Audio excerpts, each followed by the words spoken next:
Welcome to the 203rd installment of Ear to the Ground, the Land Stewardship Project's podcast on family farming, sustainable agriculture, local food systems, and local democracy. I'm Brian DeVore, editor of the Land Stewardship Letter. If a new generation of farmers is going to be successful, they will need to think outside the box, and such creative thinking requires a mentor who's been there before. That's one of the reasons Ryan Heinen participated in the Land Stewardship Project's Farm Beginnings and Journey Person courses a few years ago. Through these initiatives, he learned how established farmers are using innovative business planning, marketing, and holistic goal setting to create operations that are economically and environmentally sustainable. After a few years raising grass-fed beef, Ryan decided he wanted to pursue a career as a dairy farmer. In 2016, he enrolled in the Dairy Grazing Apprenticeship, a nationwide training program that's registered with the U.S. Department of Labor as a formal apprenticeship, similar to what people seeking on-the-job training in carpentry and plumbing can get. For 2 years, Ryan, who's in his mid-30s, has been working on the West Central Minnesota organic dairy farm of Nate and Angie Walter. The Walters are certified through their apprenticeship as Master Dairy Grazers, which means they have years of experience producing milk utilizing managed rotational grazing. Through the apprenticeship, Angie and Nate have provided Ryan 4,000 hours of on-the-ground experience with everything from setting up fencing systems and managing herd health to running a milking parlor and crunching budget numbers.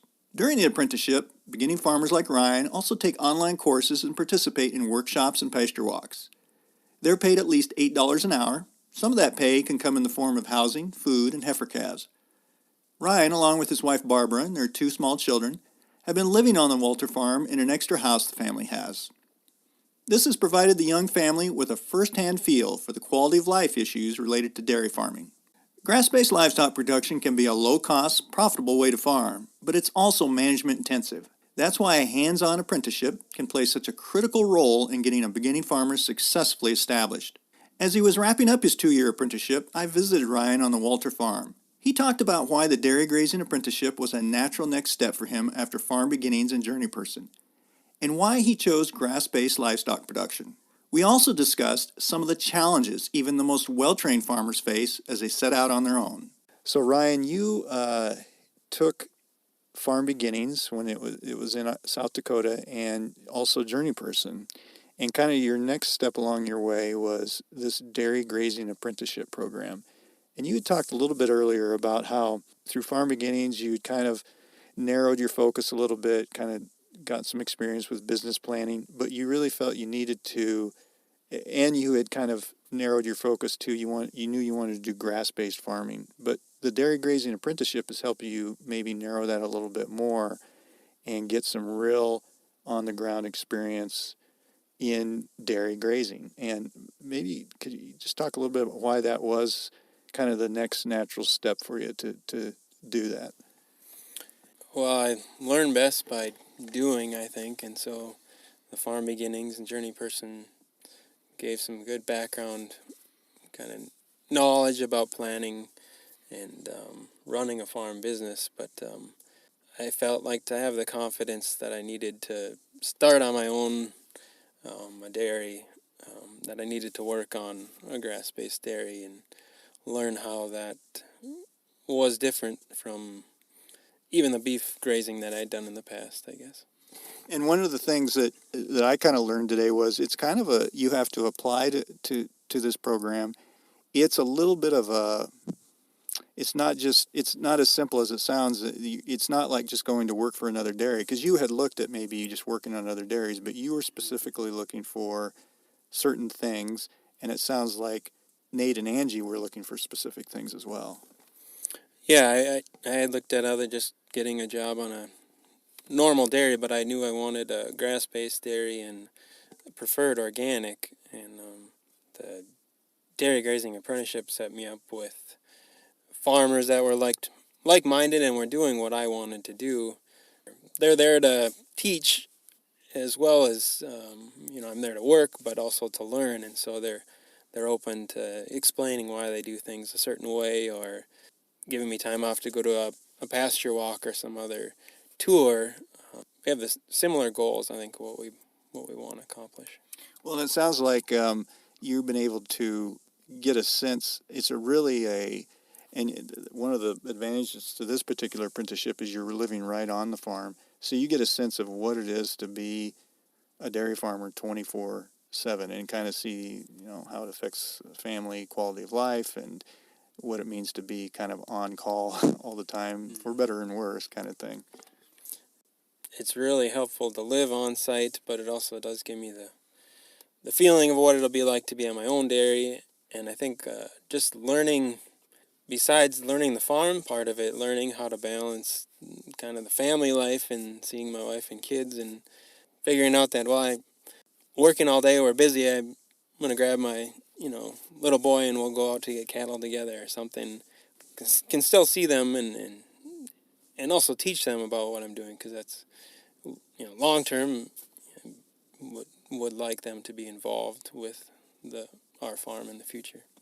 You had talked about what kind of first got you interested in grass-based farming, and you didn't grow up on a farm. You had grandparents who had dairy farm, but it sounds like kind of what got you. You had an experience when you were after college and you had studied wildlife ecology, I believe, and worked in that field. Describe that. I thought that was a really interesting way that you kind of came at, oh, can be a way to kind of balance that goal of improving environmental quality, but also make a living on the land kind of thing. Yeah, after college, I really discovered that my passion for prairie and grasslands was where I wanted to go, and so I worked in South Dakota on a 8,000 acre prairie preserve with the Nature Conservancy, and we grazed bison and cattle there, and it was night and day across the road on some conservation land that wasn't being grazed as much. Just on the preserve where I worked, we grazed all the land every year. Just the diversity of species, plants, and wildlife was so much greater on those areas that were grazed grazed in a rotationally and versus the grasslands that weren't grazed. So I wanted to find a way to make restoring grasslands and prairie economically possible, because I think that's what, in order to get more grasslands back on the land, it needs to make sense financially, because otherwise it'll just be, preserves in pieces here and there. Do you, now that you're about, well, you're not about I guess you're a year and a half through this, 6 months out from graduating from the apprenticeship, have you had some ideas changed about how you would do things, but also maybe had some other ideas reinforced about how you're going to go about kind of living this dream of doing the grass-based dairy? My long-term ultimate goal is to be 100% grass-based, but to begin with, there may need to do some grain, or maybe I'd just be a low-grain dairy, or just using a small amount of corn silage or something like that, still having the majority of my feed from forage and grazing. But yeah, there may be some realities to get to that long-term goal that I need to take into consideration. And that's something I probably wouldn't have considered before, working and seeing, well, the pastures are too lush, we need to balance out the protein, or maybe just the land base that I end up with. I may not have enough land to do all forage, or so there's some realities of making it work that I've taken away from being here. One thing that surprised me a little bit, or it shouldn't be too surprising, but it was good to hear, was Nate was talking about the reason Nate and Angie had done this, agreed to be master grazers for this program, partly was they've just always wanted to not just have employees that kind of are interchangeable, but they really wanted to help get somebody else started, and that it really makes it much more enjoyable for them.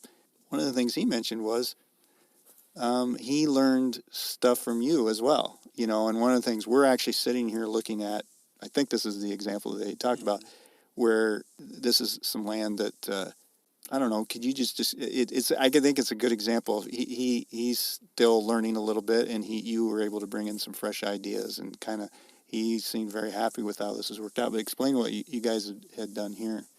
Yeah, so it's about 10 acres, and it was permanent pasture, but it had some thistle issues and just needed to be regenerated. So normally in Nate's rotation, he'll put corn and then hay, and then it'll become pasture after that. But so this was scheduled to be corn to renovate it, but it's got a lot of wet areas, and so cultivating the corn would have been difficult, and a lot of the corn probably would have been stunted. Or so I'd suggested maybe some sorghum, sedan grass, and some clover, kind of an annual grazing mix to help renovate it, and would also provide some good forage in the heat of the summer. That's what he did, and then we're planning to put it into some winter rye and then graze that in the spring and then return it back to a permanent pasture mix. What was the mix here again that you guys did? Sorghum, sedan grass, and some red clover.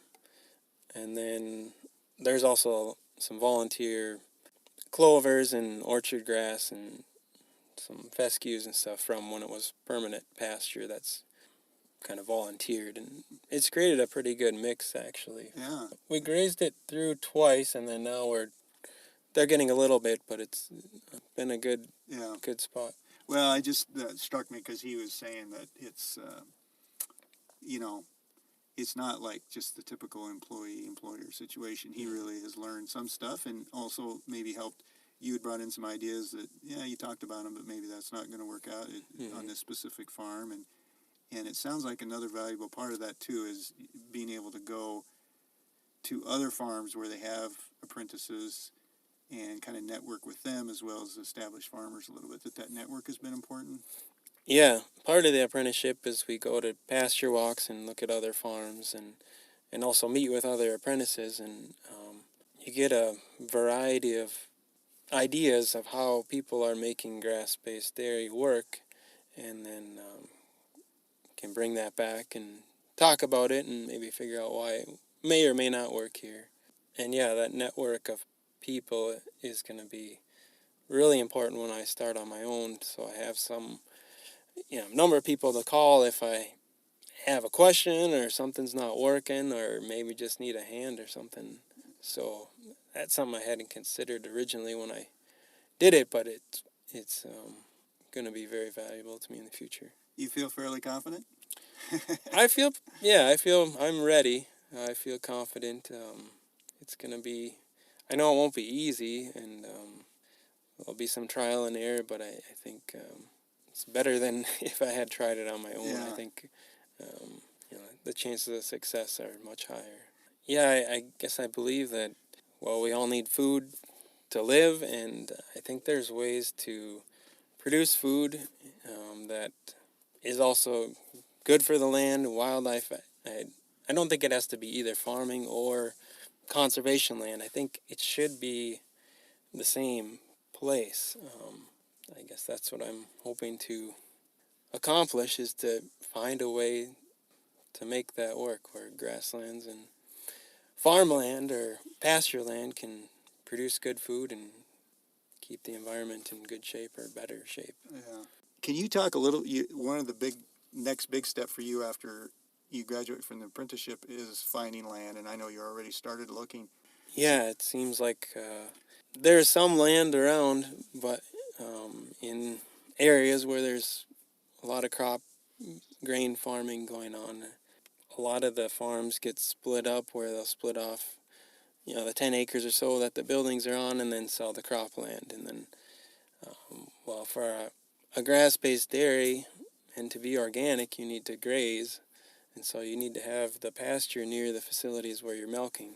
So that's a challenge. I think, you see this dairy infrastructure all these dairy farms that have sold out, there's tons of dairy infrastructure around, but it's maybe an isolated 10 acres or,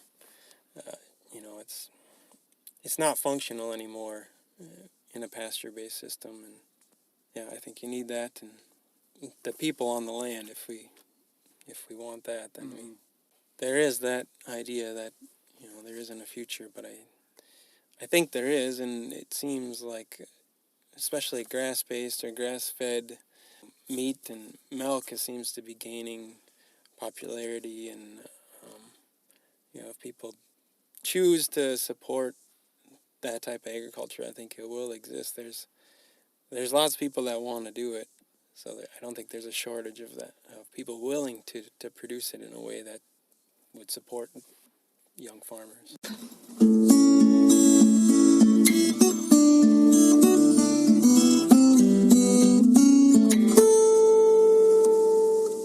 The Dairy Grazing Apprenticeship is seeking both master grazers and beginning farmers to participate in the program.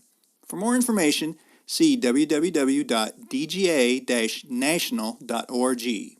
For more on the Land Stewardship Project's work with beginning farmers, see www.farmbeginnings.org. If you have comments or suggestions about this podcast, contact Brian DeVore at bdevore@landstewardshipproject.org, or you can call 612-722-6377. Thanks to Laura Borgendale, a Western Minnesota musician, for Ear to the Ground's theme music. And a special thank you to all of Land Stewardship Project's members who make initiatives such as this podcast possible. If you're not a member, visit landstewardshipproject.org to learn how you can support LSP. Thanks for listening.